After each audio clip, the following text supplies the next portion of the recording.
think he's doing a good job, don't you think he is?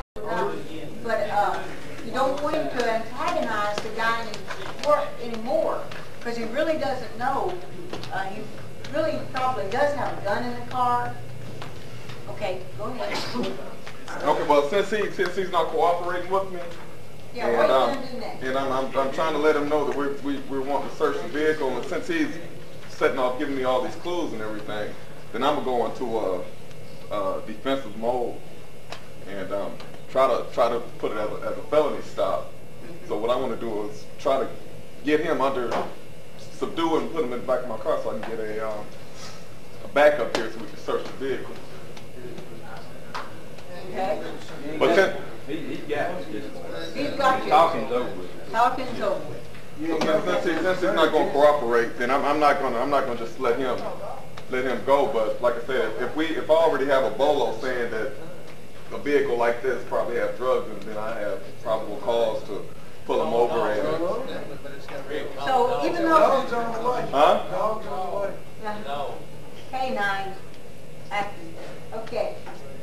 Even though we do want to treat the suspect as fellow human, maintain a friendly atmosphere as long as he can, ask the easy questions first, like the license and all that, then ask the precise questions to probe for more information. But after you get to the point where you know that he hasn't told you everything, but instead of saying he's lying, you might try saying, I'm sure that you've gone through all of these role playing, but where he actually says something to the effect of, I don't think I have the whole story yet. So the trooper can actually, instead of just looking at him and saying that he's lying, just say, do I have the whole story? You think, I don't feel like I have the whole story. Would that be a possibility of using that line? How would that affect you? Go ahead and ask him, because I don't think I have the whole story yet. Well, sir, I don't think you're telling me the whole story here. Is there any particular reason you don't want me to search your car?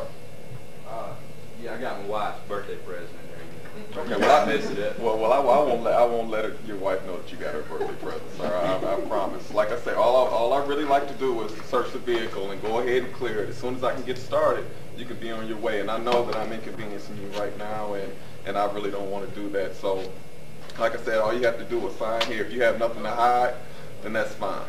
You can search everything with that suitcase back there. Okay, well that's fine. All you have to do is just sign here saying that you give me permission to search the vehicle, and I'll stop the search at your request. Okay, yeah. Thank you, sir.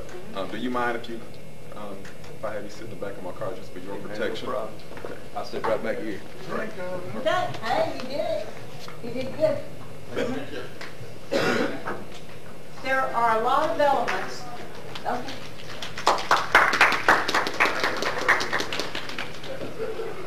One of you gave in your evaluation that we clap too much. So you can clap if you want to clap. You don't have to clap if you don't want. Let me ask something. Huh? Yeah, because I hear about the murmuring about this, and we're talking about your lives, right? Mm-hmm. Okay. What would have caused you to have cuffed this guy? What? Go ahead. You in this situation, you probably would have cuffed this guy. If I had any doubt. A major couple searching. Okay. I missed the first part, and I apologize if it's late, but was this a felony type arrest? Yes, it was. Yes, it was. No. Wasn't an arrest yet? What was it? You had some cars? It was a bolo that had a vehicle fitness discussion might have some drugs.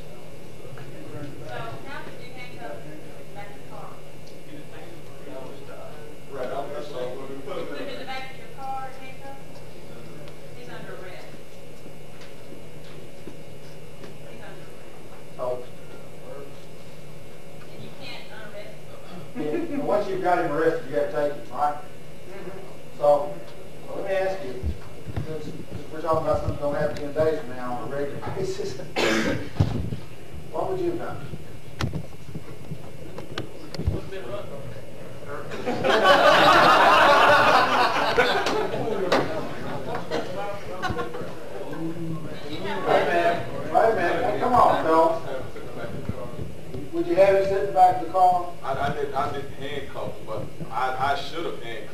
because I should have searched him before I placed him in the back of my patrol car. So what the information we had was, he had a weapon, right? We have that in the earlier part of this. He likely had a weapon. Likely have a weapon. And that he likely had contraband in the car. And I want to know, as a civilian, how do you know how far to let this man go before you start protecting you? You got to, I think you have to, you know, know what kind of, with us, we're all friends, we all know each other, we all know what's going to happen. You take a civilian out there and you look at them, you can tell by their body language, the tone of their voice. You got to take all that in, it's all situational. You got to take all that into aspect, and you know, you can decide as each step progresses whether it's going to get worse or it's going to stay the same, or is this the person that, you know, the bolo's out for, or if this is just grandma going to church. You know, it's all So situational. I looked at the situation of being able to articulate the reason that you put him in the back of your car. It was for your safety. I took the totality of circumstances, you know, the fact that it was a bolo on the vehicle and that he was acting nervous and that type of stuff. He gave me permission to search the vehicle, and I didn't want him to be at the vehicle while I was searching him. So in order to get him out of danger, as far as getting him off the highway or keeping myself out of danger, I was going to search him to make sure he didn't have the weapon. Before I searched him, I wanted to make sure that he was handcuffed so he couldn't get a hold of me while I was searching him. And I asked him if he mind sitting in the back of the car for his safety. And he agreed to do that. So if push came to shove, I would be able to articulate why I had him sit back there without really placing him under arrest.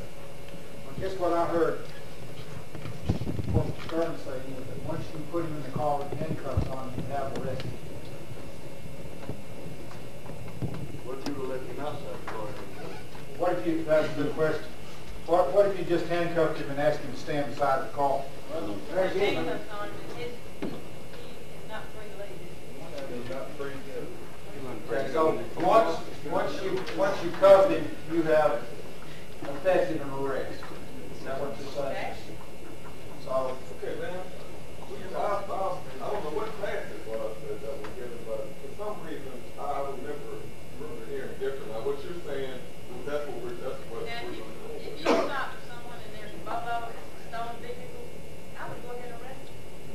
And I think whatever business you had, but you got a bolo, you can't arrest them. But if you're just stopping different business, you want to search their car, and you need backup to come get, you need somebody to come get what the car. You don't need to handcuff you, put him in the back of the car, and then come over in. I guess the point I want to make is that you really are in a place where you've got lots of information, as you were pointing out here, sir, about what's going on in the situation where this guy seems to be resistant. You've got paper, radio report, or whatever. And I do think that it's better to err on the side of being cautious because you have all kinds of reasons to arrest the guy. If he's giving you any hassle about searching the car at all, with a bolo on him, why not arrest him?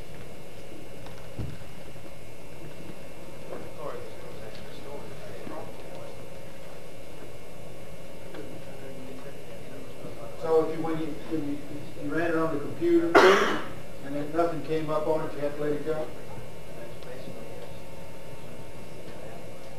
Unless he matched to a T. Unless he matches. You have to have You all have a that. bolo and stolen vehicle, you stop the vehicle, you're not arrested. Well, what we were saying You're not out there talking to him, you want to arrest him. it's going to And be then you're going to confirmed search his before they car, put and it in the then you computer. can arrest. That's what I'm saying, but we were saying if the car came back as, not stolen, and it just was a vehicle similar to it, but it wasn't, you ran a tag, it didn't show up stolen. Why would you search his car? Because it was also on the bolo that he had drugs in the vehicle. But this was not the vehicle. Right. You just determined this was not the vehicle, so why would you search it? Remember, you might see a reason to search it after you stop it, if it's the wrong Well, car, but we were talking like two scenarios, like one was stolen, one was not, one was just a bolo for a drug.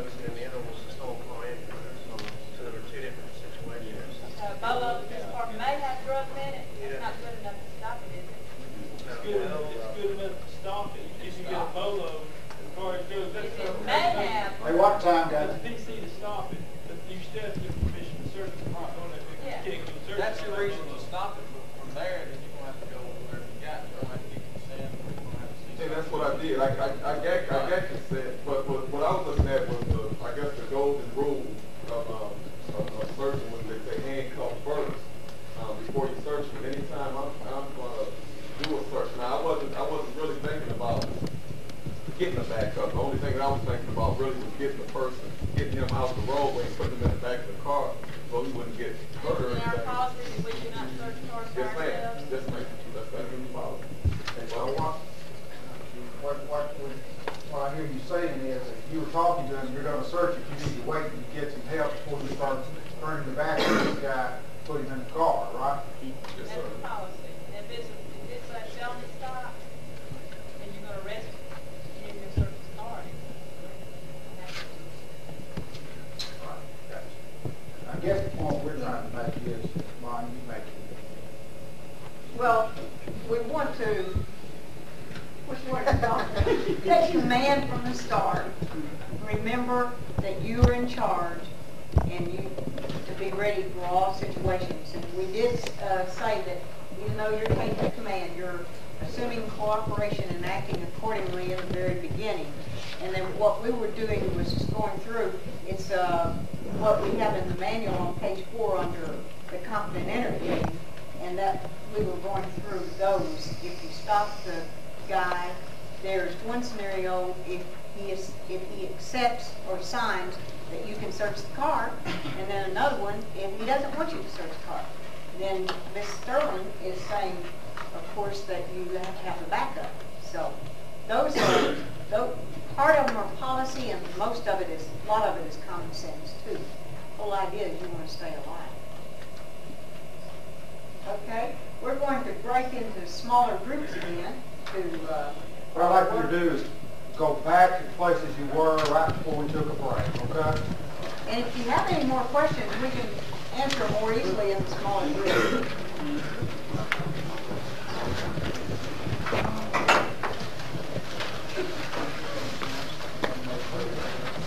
We need people who don't change are those people who live in those 6-foot boxes.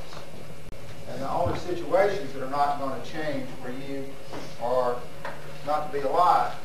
You're about to undergo probably one of the major changes in your life, and that's finally graduating from a career, even though some of you worked at other things in your life, graduating from school and going into a career where it's pretty much what you want to do for the next 20 years. And that's a major stress and an adjustment. These people found themselves in a situation where it was like change or die, and they had 10,000 employees. So they did something that's really, really smart, I think, is that they called all their people in and said, let's find out what people are using this stuff for. A very important thing to do with any change is to ask other people how they're coping with it.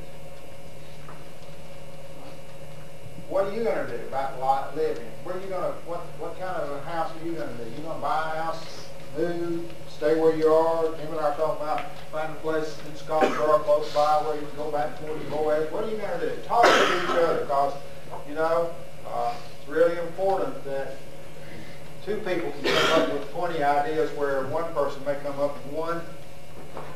There may be some supportive things that you know, like I know that his wife teaches in Boaz. I also have 3 or 4 or 5 friends who teach in Gunnersville who live in Scottsboro. So the point is that you never know what the guy next to you knows, or who he knows, or his father may be in a real estate business in Evergreen or whatever.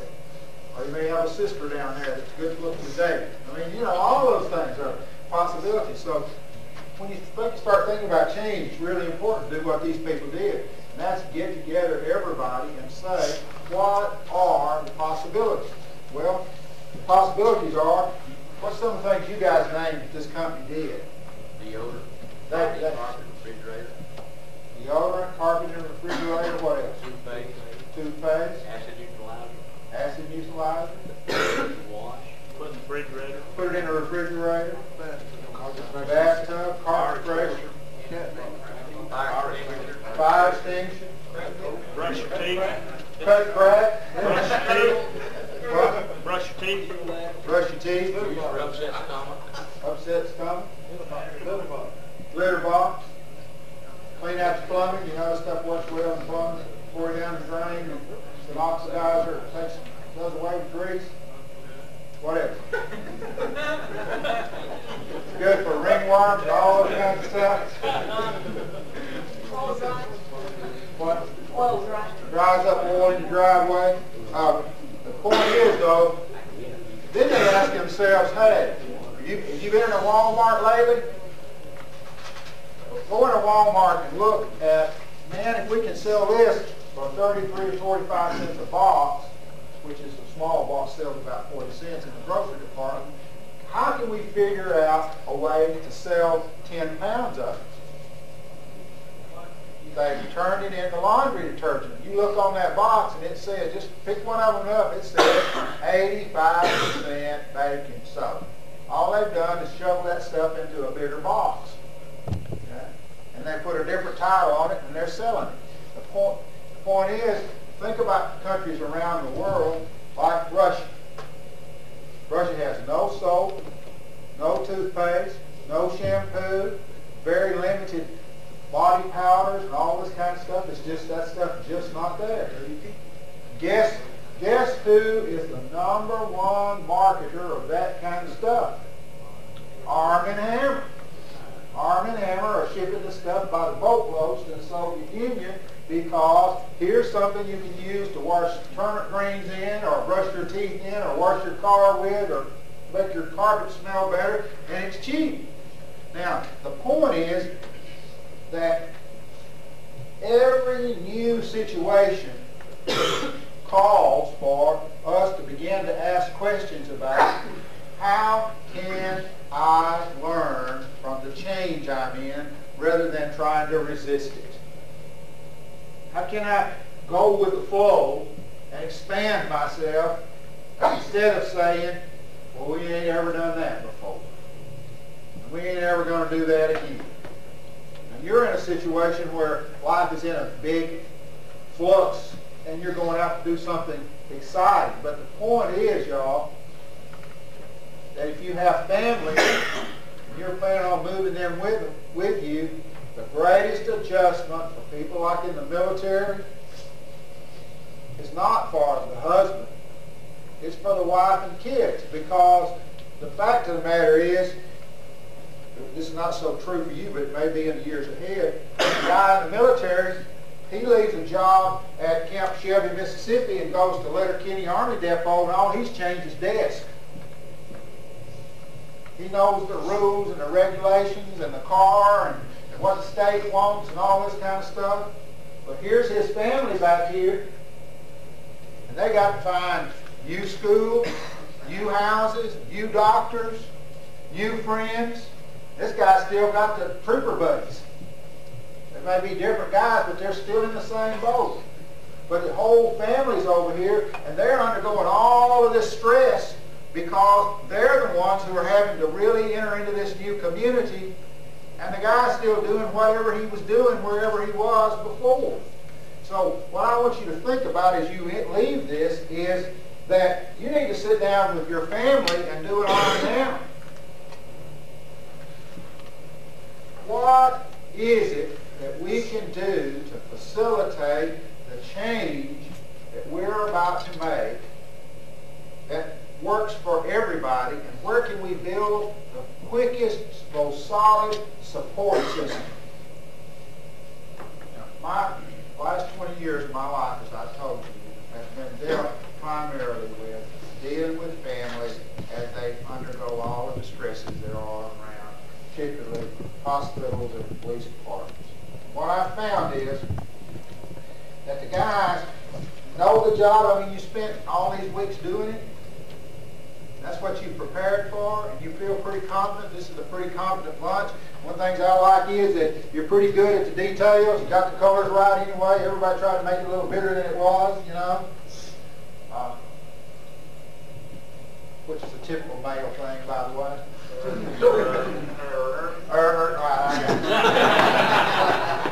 I still stand by what I said. Most men, that's 14 inches. But the point is, y'all, that you're moving in the same context, right? You're just going out there to do what you're trained to do.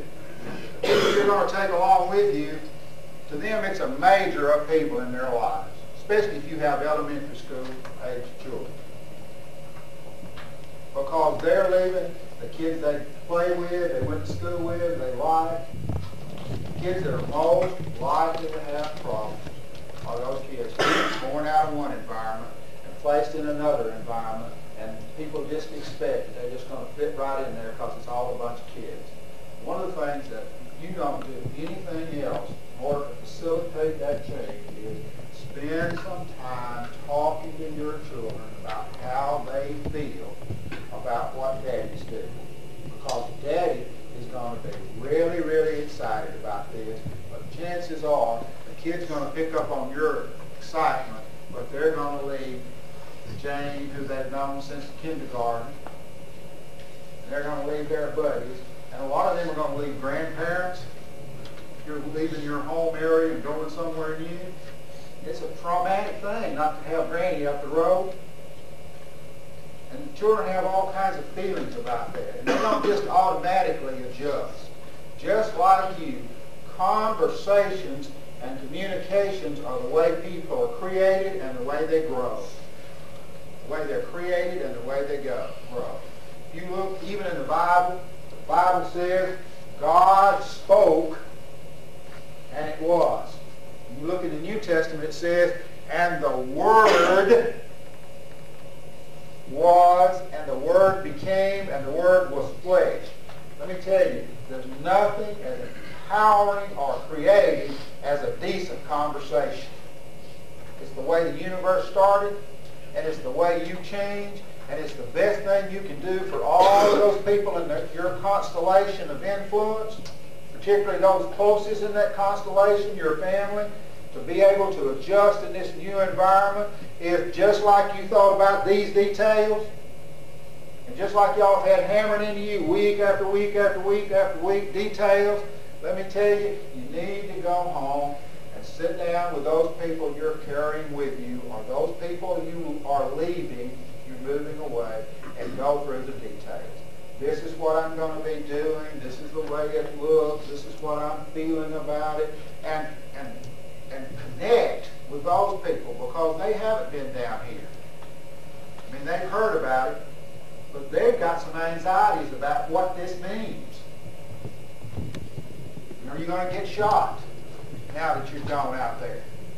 We just had a policeman killed this last week in Albuquerque.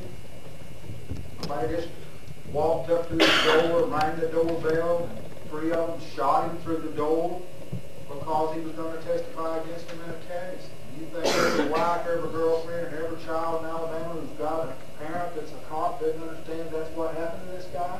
And he's got all kinds of anxiety about it.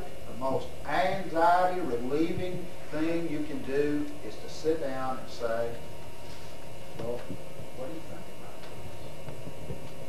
What do you think about this? I'm dealing right now with a 6-year-old boy who's in kindergarten. His 32-year-old Methodist minister father last year died. Bam. He left for the weekend and he didn't come home. Since that's happened, the mother had moved from one place on Sand Mountain down to Scottsboro. This kid left his friends, the church they were in, all this supportiveness. Now this little boy is afraid of everything. He's afraid for mother to go to school because she won't come back. He's afraid of driving in a car with his grandmother because grandmother doesn't drive real well. He's afraid of everybody at school going to know more than he does. He's afraid that the teacher's going to get mad at him. This kid lives in fear. Well, most of the people around him, like his uncle who thinks he knows everything, just saying, boy, he's just scared. He ought to just get over it. Well, I want to ask you, what would happen to your kid if you suddenly 30-year-old, or 40-year-old, suddenly just never came home?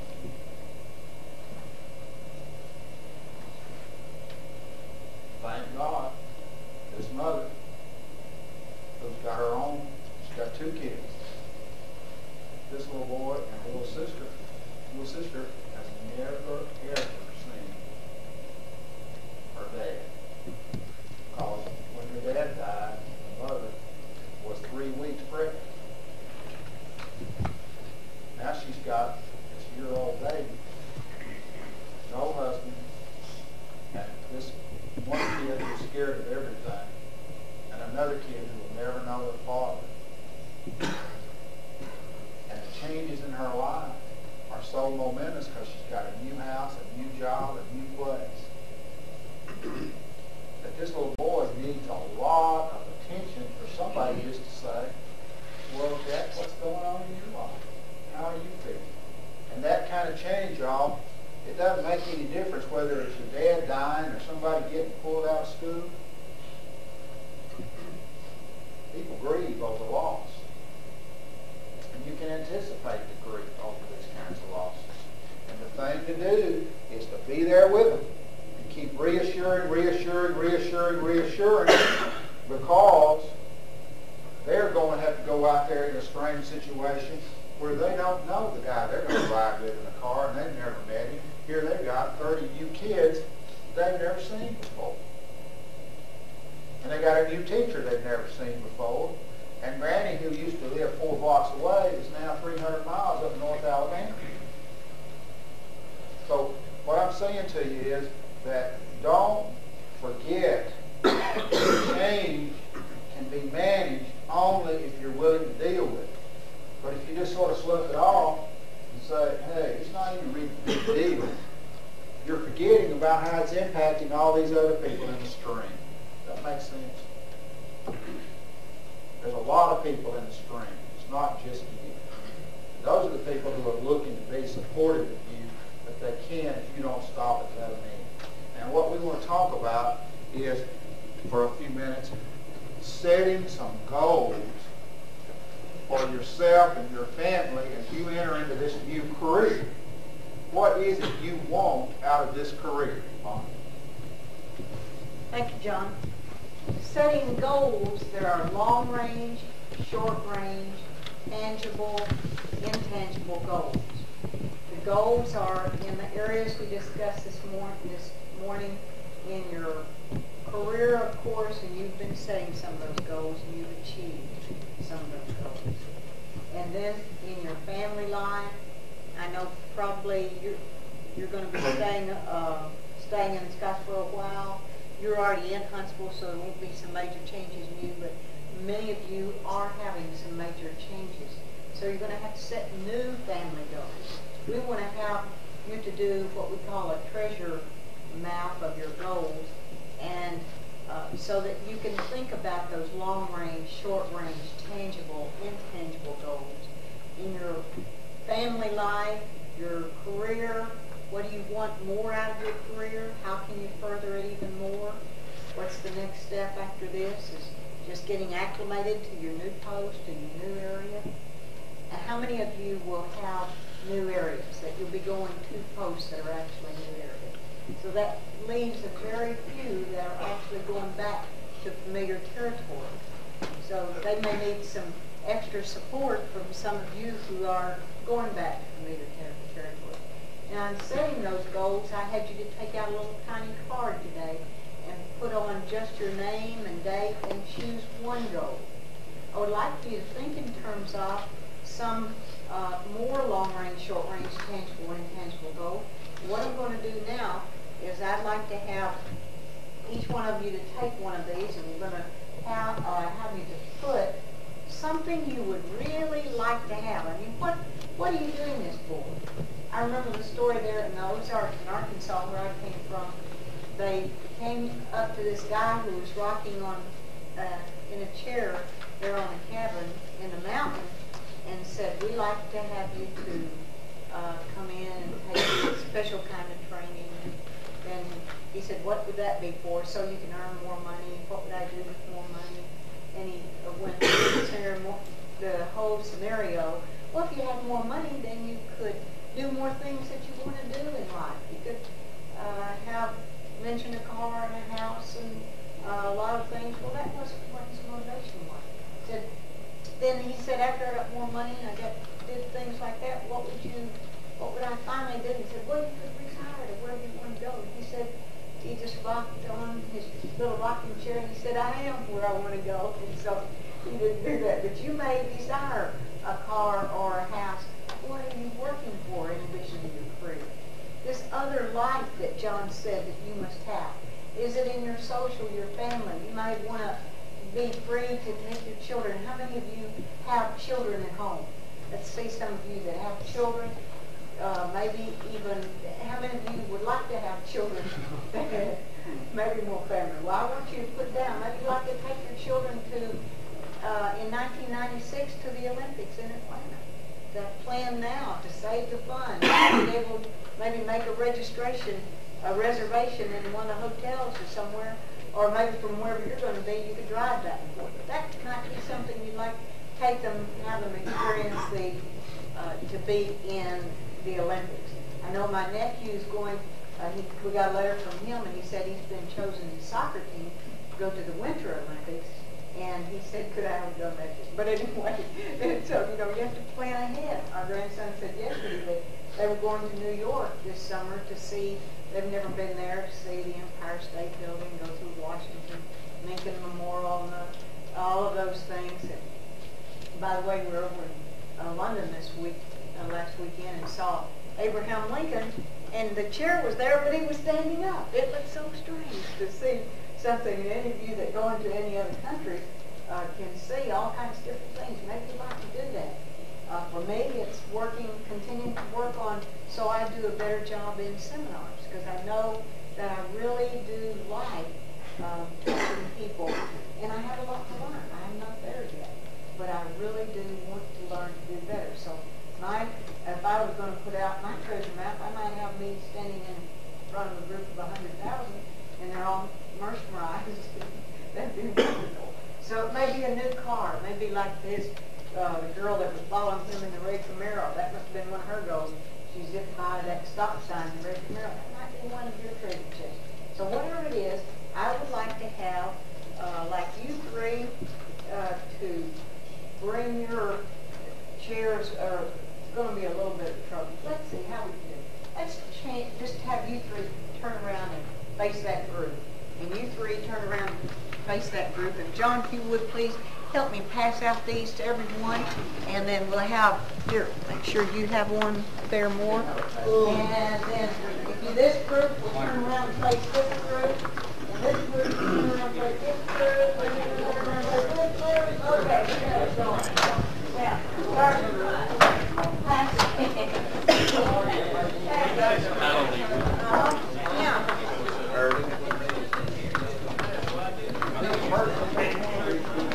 Now, does everyone understand about the long-range, short-range, tangible, and intangible goals? Now, what we'll do is see. These four right here. These four right here work together. All right. And John, there's only those, so we'll have to have maybe one table. And they can just pass those down. But this is just one. I'm going to put this on the back table. Sorry, guys. Hey, give us a blue. Yes. Give us a crayon, give us a blue.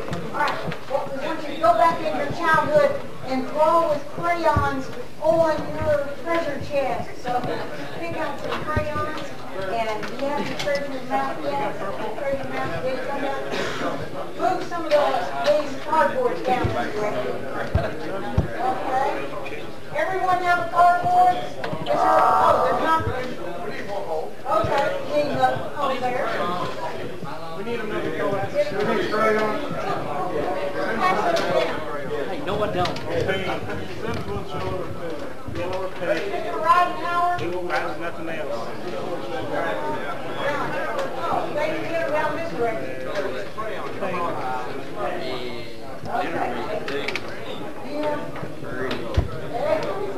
I got one. What you want, I can give you. Are there any extra treasure maps Sir, what are we doing? like this on this road? Do you have any more extra ones here? I counted them, I know they were enough. Yeah. What are you working on? Okay? Are there any more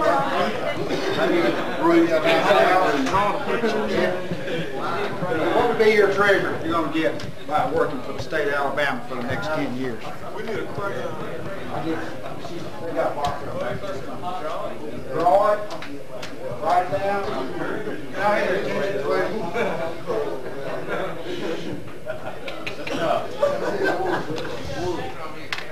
At ease. I have your attention, please. Fellas, one of the things is to get you to think about what it is you really want. And I know that some of this feels pretty far-fetched to you, but 2 months from now you're going to be worried about what kind of house you're going to have, what's going to be driving, what's going to do in your free time. And we want you to go on and think about sharing this with your family. You know, what is it going to be like being in this new place since the majority of you are going to be there? And the other thing is, how are you going to budget this time? Remember, a goal ought to be something that you can measure. A goal ought to be something that you can feel. Mostly, how will you feel about getting this? Well, several of you mentioned just the simple fact of having a decent state trooper car. You know, right, patrol car. And that's an important thing. As a professional, you're putting your best into it. You want the state to put their best into it too. You want some decent equipment to use out there. So as you have these goals, these specific goals, you have to also think about how will I feel when I get this new house. It's like Michael Jordan said that he and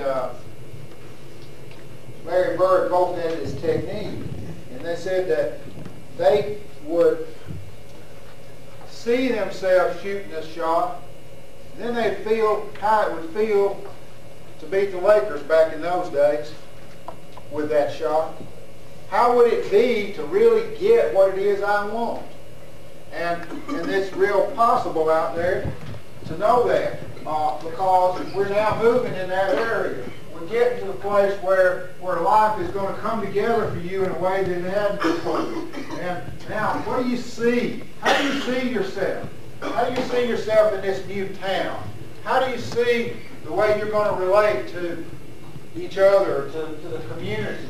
How do you see yourself? Okay? The other thing I think y'all have found out if you've been in there is, what do you know about yourself? See, I hear a lot of jabbing and playing and cutting up with each other, which is wonderful. See, for whatever reason, these people whose names up over here, they obviously couldn't see themselves doing this well enough to do it. Because if they did, they'd be here. One thing you have is some kind of image of yourself as a person who's going to stick with it, because this was a very demanding situation for all these weeks. You paid a high price to stick with it. So how do you see yourself now that you are going to make it out of here this week? How do you see yourself out there in Troy or Dothan or Evergreen or Scottsboro or Demopolis or Camden or wherever it is? What do you know about yourself? What do you know about yourself? You know that you have succeeded, therefore you can. You know that you can succeed. You know you feel good about yourself. You can see yourself succeeding. And you have a sense of, this is important to me and I put a lot into it. And what I want you to do is to really begin specifically thinking, okay, if I want a new house, if I want a new car, if I'm going to have a relationship with a new person, what sort of steps do I need to back off and think about? Because you know what? The most difficult situation for most of us is we just sort of drift into things. You know, we just kind of drift and find out we wake up there. But the people who get there are the Jerry Rices and the Steve Youngs. And what Steve Young said last night I thought was really important was I knew we were going to win the Super Bowl in July. I knew we were going to win the Super Bowl in July. When you guys started here, those of you who made it, you were going to do it. Now, have you stopped long enough to say, well, not just that I did it, but what I want now? Where am I going? What's this goal? What's this thing I put down on paper?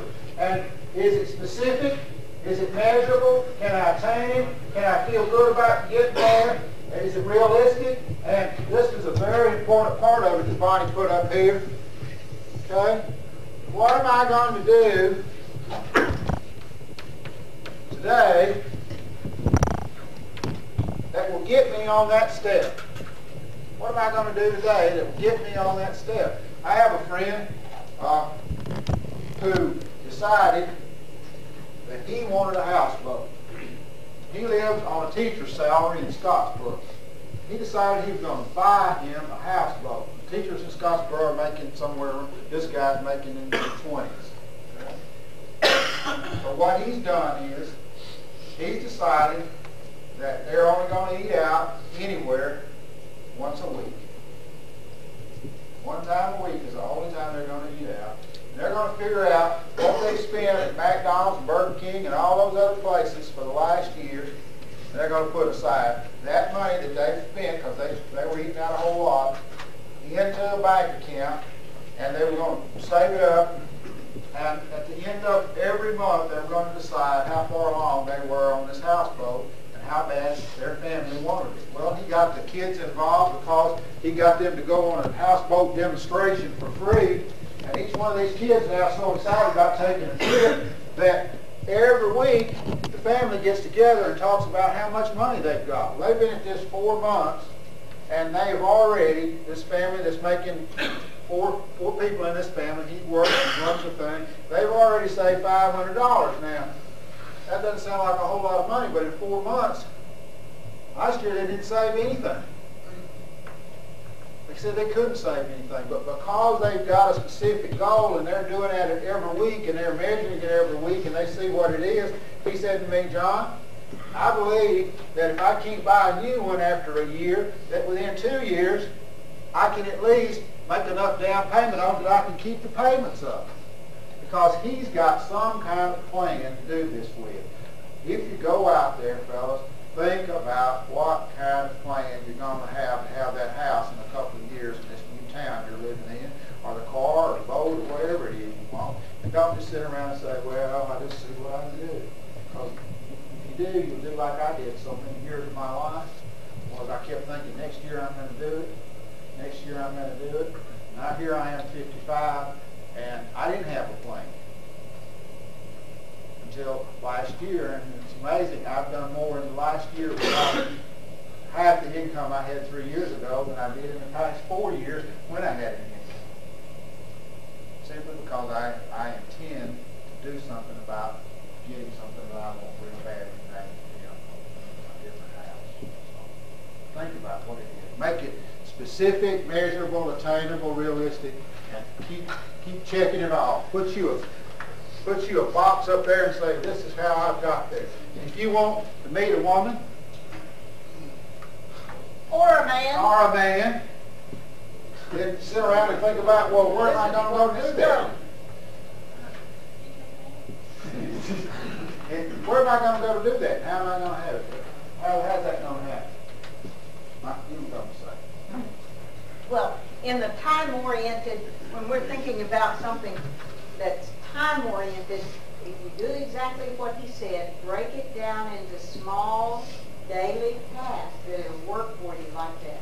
What I'd like you to do now is to think about what you could do in the next 24 hours, we'll say, about your work, thinking about your goals. I want you to, on the one that was the attitude, this one that says attitude at the top, right at the back of it, it says 20, on page 7, it says, what can you do within, well, this says your next 8 hours of work, so that when someone that sees you do something differently will know you've changed for the better. So you could add to that, what can you do in the next 24 hours towards your goals? Start them now. Because if you start it now, within the next 24 hours, then you have made what the Chinese say the longest journey starts with the first step. So if you do that, page 7, what are you going to do in the next 8 hours at work? In this case, it'll be the next 24 hours. Because then on Wednesday, you'll have your very last day of any kind of training here. And Thursday, you're off. And Friday, you're going to be with the government. So, I mean, what better week could you have planned? Then, what can you do during the next 3 months to become more effective at your job as a result of some of the learning that you've gone through today in communication, attitude, and interviewing or interrogating? We prefer to help you learn to use the word interviewing the people that you're going to. You have to stop them. What can you do in the next 3 months towards some of your goals? So we take about 4 minutes where you can think about what can you do in the next 24 hours, what can you do in the next 48 hours, what can you do in the next 3 months towards your goals.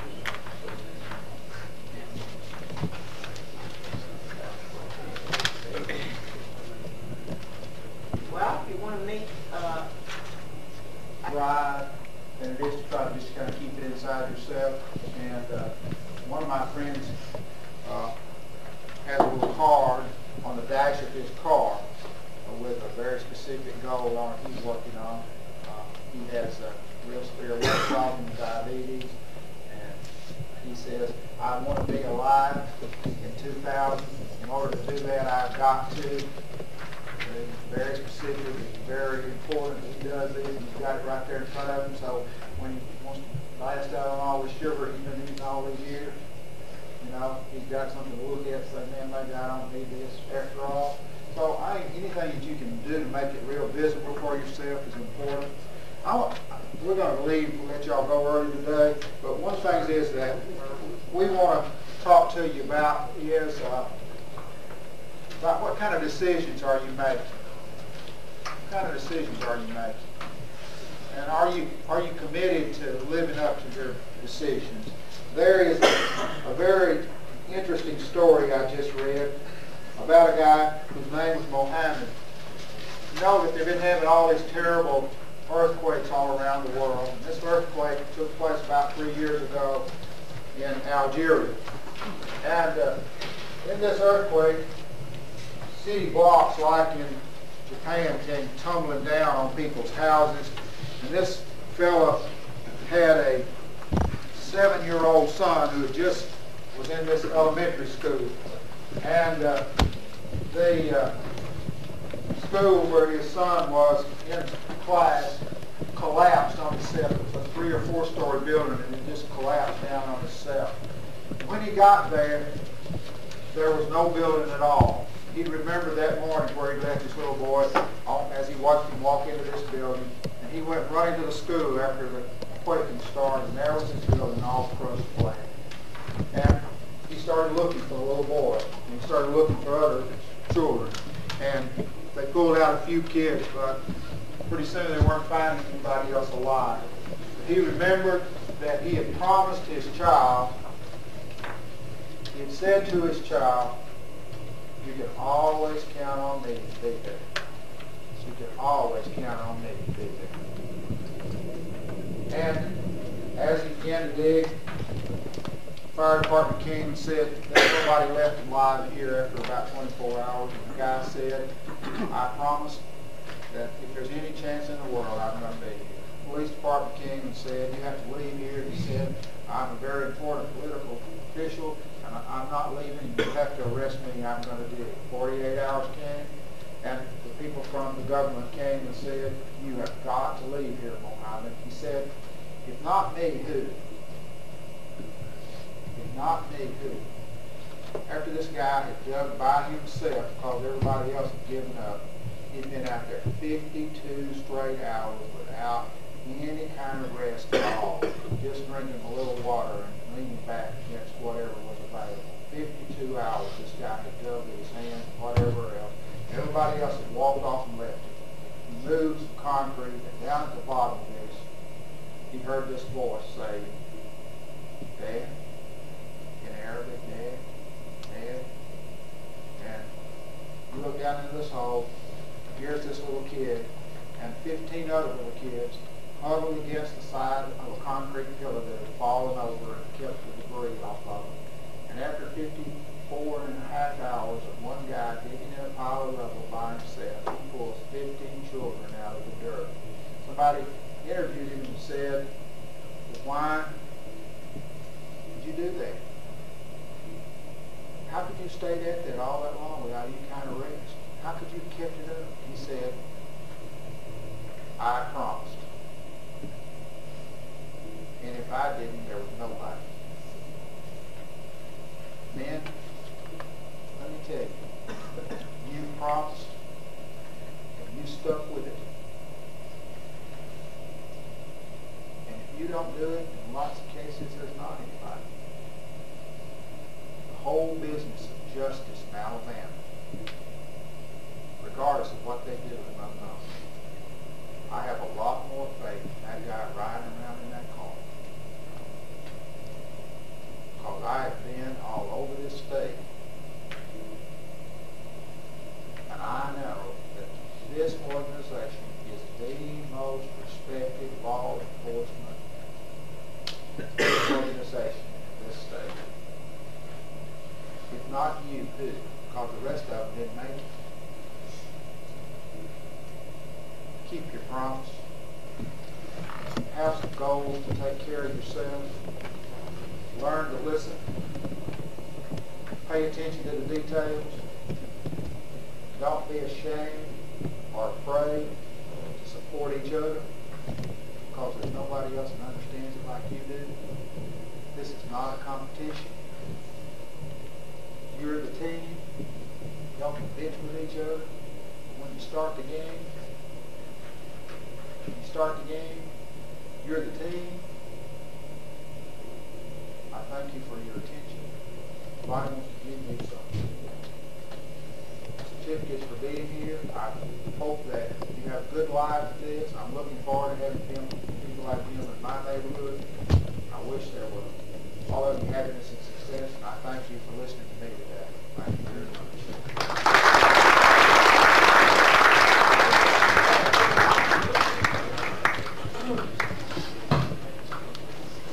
Roger T. Allen, there is come up, Mr. Allen, there is an evaluation form, so if you would, after you get your certificate, fill out that last evaluation form that's on, I think it says interviewing skills. Is this Joel Baker? Got it.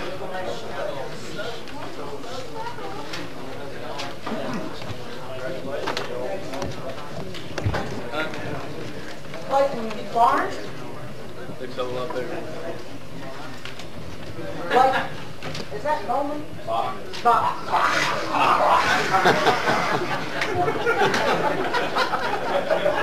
Walter Blake? That's right. Cut that camera off. Michael Britton? There's the man right there. Eric Bryant?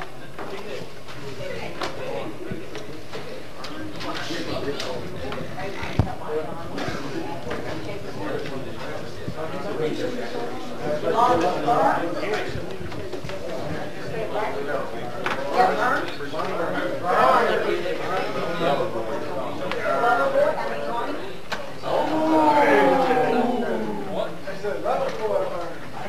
Robert Burr? No, she didn't. I lied. She didn't. Wood, you first. And Kenneth Burton?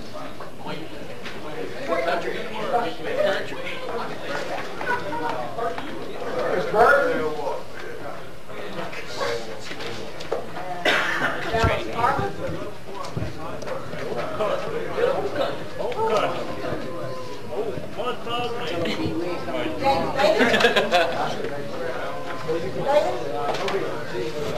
It's in the back.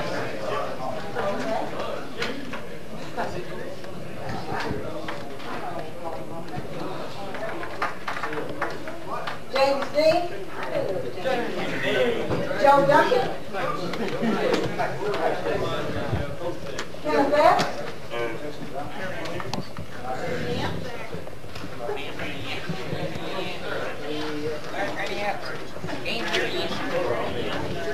Jimmy Porter? Yes, ma'am.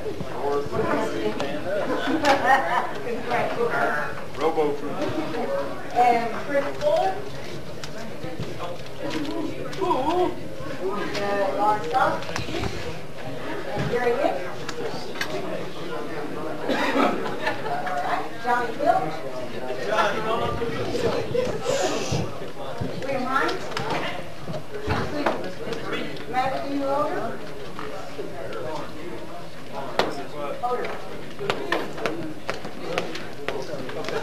Mr. Oswell,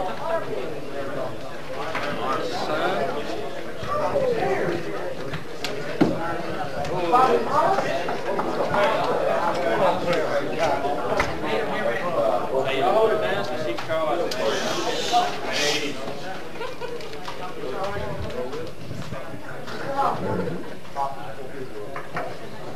Michael Jameson?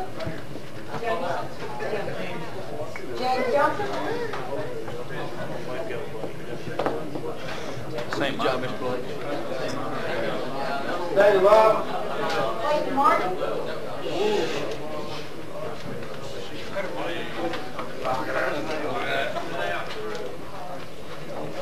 David Martin.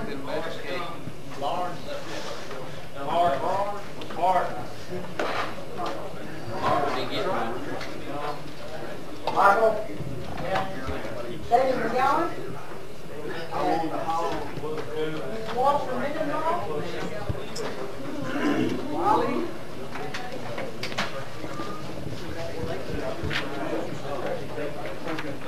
Mr. Mendenhall?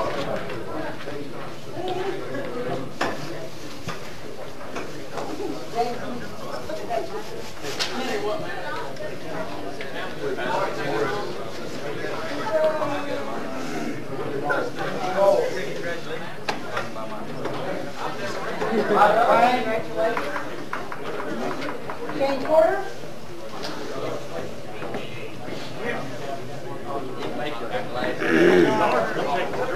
I think Barnes is kicking it out of David Ridenhour? Allen? I think Barnes has been taking drugs. Edward Howard?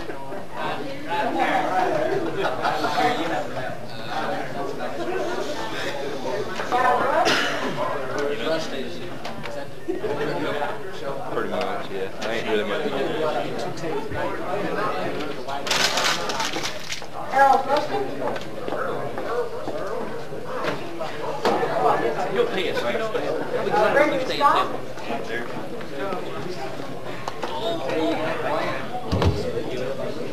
Michael Simmons?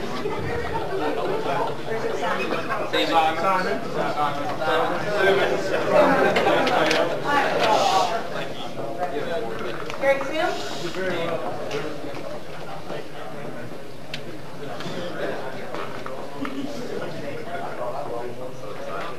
And Jason Solomon? Nick Stevens? Richard Tuttle? Subtle, right here. Victor Way? Bobby Gilman?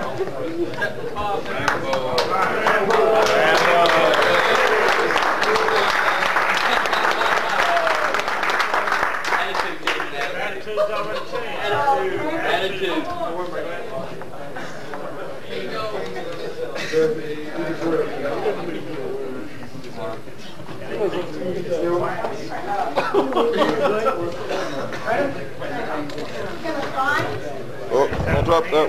It's out of control. Can't make you do it. There you go. He's got a little offhand. He's got Hold it down now.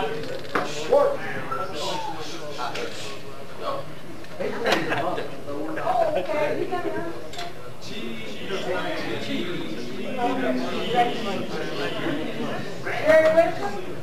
What'd you get today?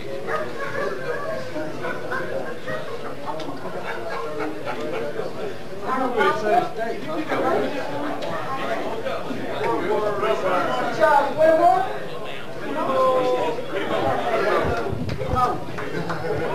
I appreciate your attitude. There you said Alicia Williams is not here today. Is that right? Rhonda Wood?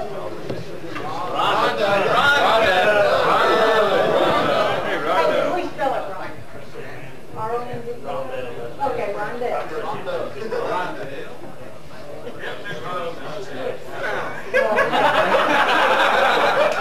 Kevin Wright?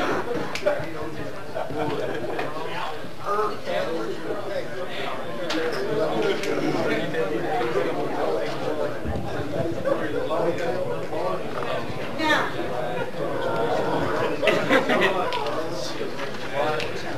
we normally have drawings for the door prizes, and we have a situation where what we're going to do is let you vote for some door prizes. So we'd like to hear, I've written 8 books, and this is one of co-published book, Building Better You Starting Now. And so we would like to have some recommendation. Now, I'm going to give more one.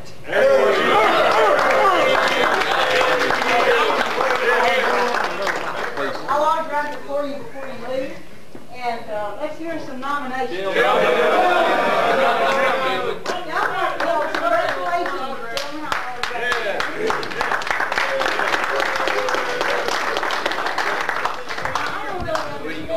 So somebody's got to tell me why. He's got an attitude. I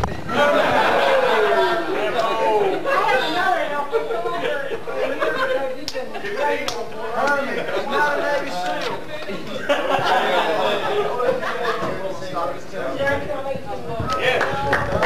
I'll autograph it. And I have another helper. If you would come up here, please.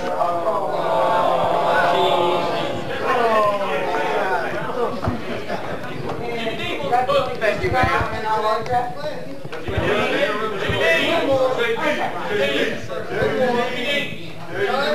Come on up.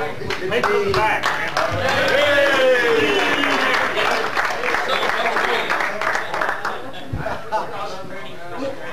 Congratulations. How did they nominate you? Tell me. Does he have to make a speech?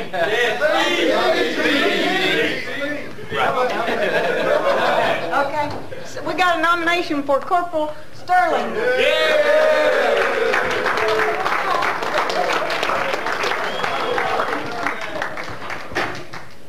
Now we just happen to have another one left, so let's say congratulations to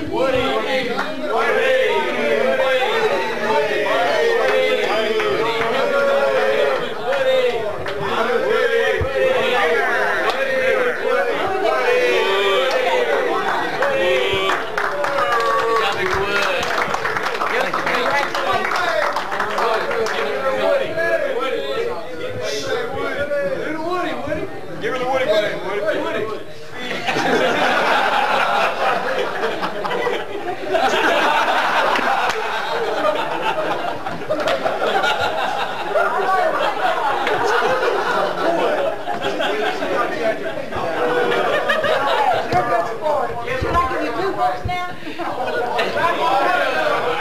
Maybe I need to give him another one called Dream Makers. It has a little bit about working with Bill Clinton. I worked with him a while ago. I don't know that yet. No rotten tomatoes.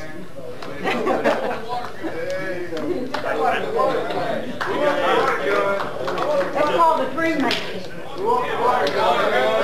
Oh, where's my water gun go? Oh, yeah. She's not going to give away that water gun.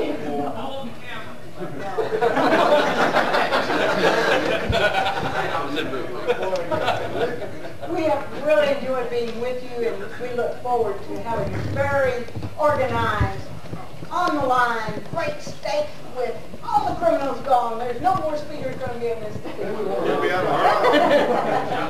I'll speed on. Oh, I never thought of that. Every time I speed, I'm making it better for them, right? That's right. Need more of them. See you guys. Go home. Yeah, go home. Anybody wants me on?